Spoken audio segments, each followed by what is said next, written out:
सभी को प्रणाम। हम कर रहे हैं दिव्य देव ध्यान, भगवान का काम करने का यही समय। आइए स्वाध्याय को गायत्री मंत्र के साथ आगे बढ़ाएं।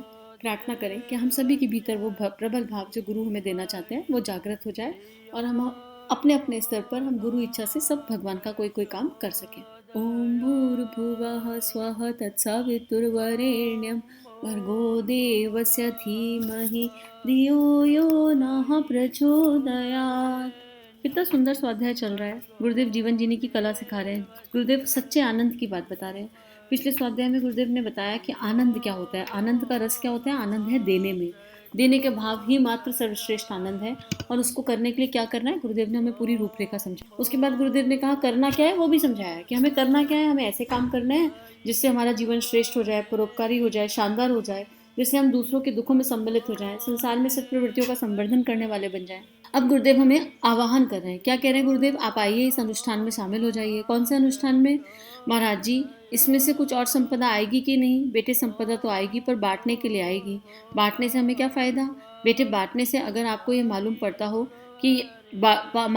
हो कि यह कोई भी आनंददायक चीज है, बांटने से भी आदमी को संतोष मिलता है। बांटने से भी आदमी आंखों में आशा लिए हंसता मुस्कुराता हुआ चलता है। उसके आशीर्वाद में कोई दम है, कोई जान है। तो आइए इस साधना को आरंभ करना शुरू कीजिए, जो आदमी के व्यक्तिगत जीवन को उदात बनाती है, जो आदमी को कृपण नहीं बनाती, जो आदमी को हवस, वासना और तृष्णा में डूबा हुआ नहीं रहने देती।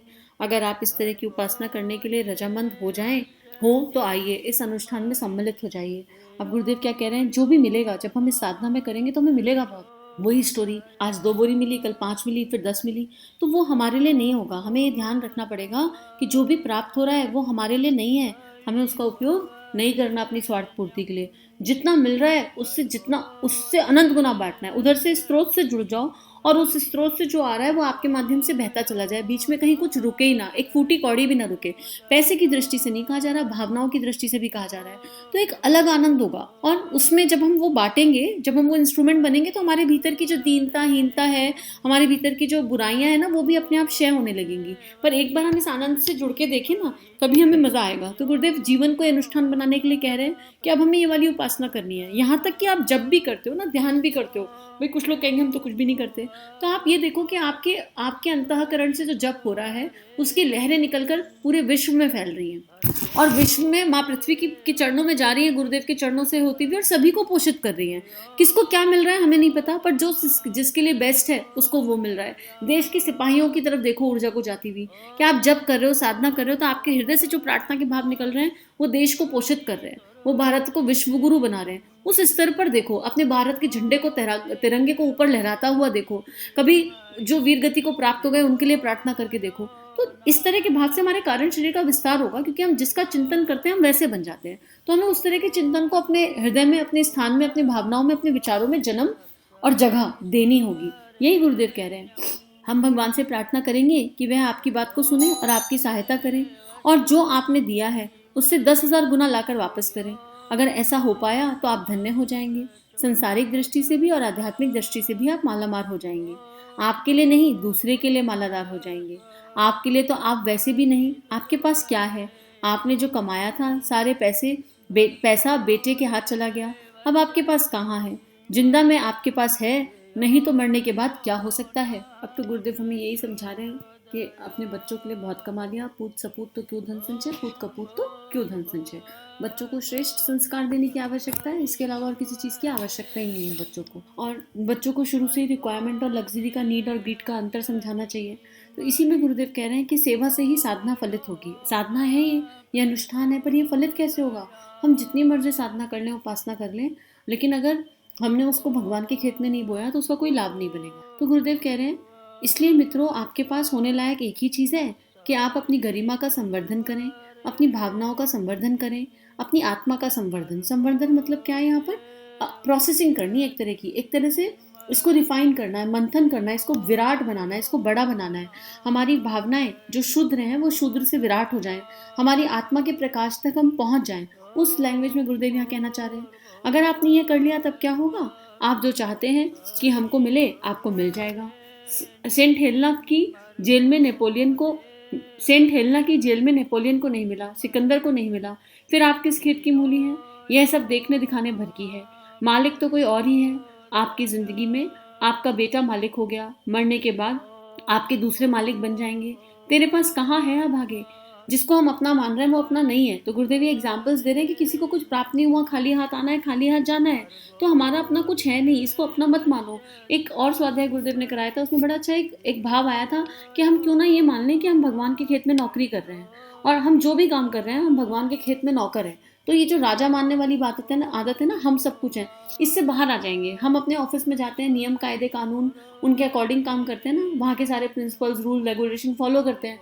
तो अब फिर जब हम भगवान के खेत में नौकरी करेंगे तो हम वो फॉलो करने लगेंगे। भगवान के जो नियम कायदे कानून होंगे वो ऑटोमेटिक हमारी चेतना का हिस्सा बन जाएंगे। तो यही बात गुरुदेव कह रहे हैं कि किसी तरीके से 2 रोटी खा लेता है, यह भी तेरे लिए बहुत है। वह भी जाने हजम होती है कि नहीं। परेशानियों की वजह से, चिंताओं की वजह से, हैरानियों की वजह से तेरे हिस्से में है क्या? अगर आपको अपने हिस्से में लाना है तो वह चीज़ लानी पड़ेगी जिसका मैंने निवेदन किया। आपको वह उपासना करनी पड़ेगी जिसमें जीवन के परिष्कार के लिए, भगवान के संतोष के लिए दोनों पहलू समान स्वरूप से जुड़े हुए हैं। दोनों कदम लेफ्ट राइट, उदात और उदार, श्रेष्ठ और शालीन, पवित्र और सेवाभावी, यही तो कदम है जिन्हें आगे बढ़ाते हुए आप जीवन लक्ष्य तक पहुंच सकते हैं। तो गुरुदेव कह रहे हैं कि हमने सब कुछ भर के खाना भी खा लिया ना तो वो हमें हजम नहीं होने वाला है। और बहुत लोग आपने ऐसे देखे होंगे कि जिनके पास सोच नहीं है, विचार नहीं है, संकीर्णता है, लेकिन रुपया पैसा बहुत है, किसी चीज की कमी नहीं है, पर फिर सुख और आनंद नहीं है। सुख और दुख तो चलो शरीर भाव है, पर आनंद नहीं है। और एक गरीब किसान अपने खेत में जो है बिल्कुल कम से कम रिक्वायरमेंट है जिसकी, उसके पास कोई साधन नहीं है पर उसके पास आनंद बहुत है। तो गुरुदेव कह रहे हैं अगर हमें अपनी कमाई हुई 2 रोटी भी सुकून से खानी है तो उसके लिए हमारे अंतरात्मा को आनंद तो होना चाहिए। अगर हम चिंताओं से, एंजाइटी, स्ट्रेस, डिप्रेशन, बीमारियों से घिरे हुए हैं तो हम उन 2 रोटियों का आनंद भी कहाँ ही ले पाएंगे, नहीं ले पाएंगे हम। यही बात हमें गुरुदेव यहाँ समझाना चाह रहे हैं। और क्या कह रहे हैं? समान रूप से चलना पड़ेगा, दोनों लेफ्ट राइट लेफ्ट राइट। कौन से कॉम्बिनेशन को बनाने के लिए कह रहे हैं?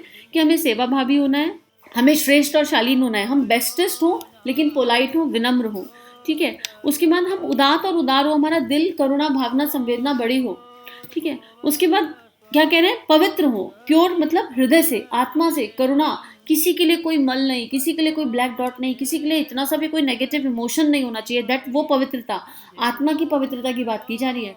जिसकी आत्मा पवित्र होगी उसके भाव, विचार, चरित्र सब कुछ अपने आप पवित्र हो जाएगा।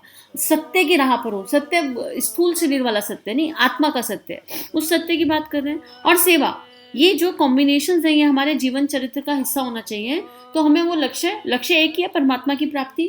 जिसको परमात्मा मिल गए, भाई अगर अर्जुन भीतर जाग गया तो कृष्ण सारथी अपने आप ही बन जाएगा ना।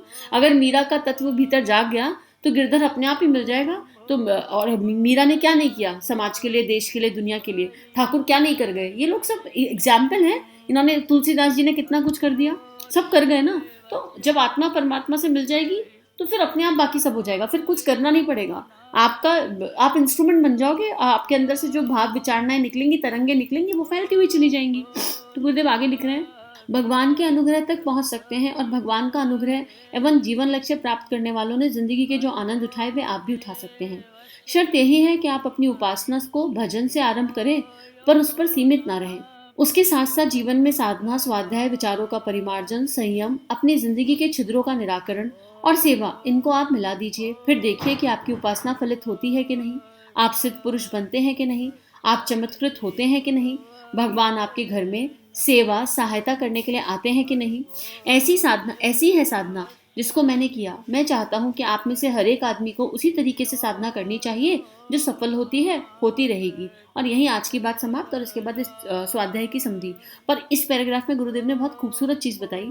गुरुदेव ने कहा कि अगर हम साधना उपासना कर रहे हैं तो साधना उपासना में भजन, कीर्तन, कर्मकांड, यज्ञ सब कुछ आएगा, लेकिन अगर उसका तत्व दर्शन मेरे भीतर नहीं उतर रहा है, अगर हमने उसमें साधना स्वाध्याय को सम्मिलित नहीं किया, अगर हमारे थॉट प्रोसेस में, हमारी भावनाओं में चेंज नहीं आ रहा, अगर हम संयम को अपने जीवन का हिस्सा नहीं बना पा रहे, अगर हम अपने आत्मनिर्माण की ओर अपनी नज़र केंद्रित नहीं कर पा रहे, अगर हमारी दोषारोपण की दृष्टि खत्म नहीं हो पा रही है, तो फिर ये भजन बेकार है, ये व्यर्थ है। भजन वो जो मेरे अंदर, मेरे मन को बिल्कुल प्रभु में भज दे, प्रभु के अंदर मैं रम जाऊं, वो भजन। और उस परमात्मा के गुण मेरे अंदर प्रकाशित होने लगे, वो भजन।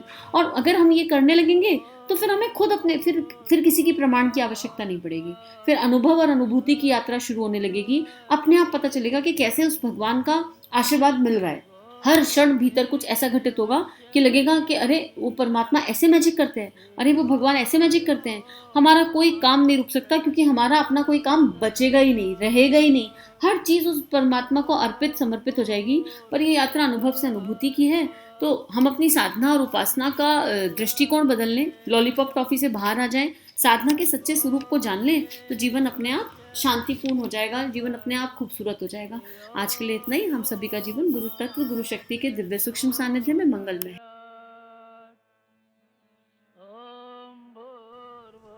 हमारे YouTube चैनल को सब्सक्राइब कीजिए और बेल आइकन पर क्लिक कीजिए ताकि आने वाली सभी वीडियो की नोटिफिकेशन आपको मिलती रहे। आप सभी को बहुत बहुत थैंक यू।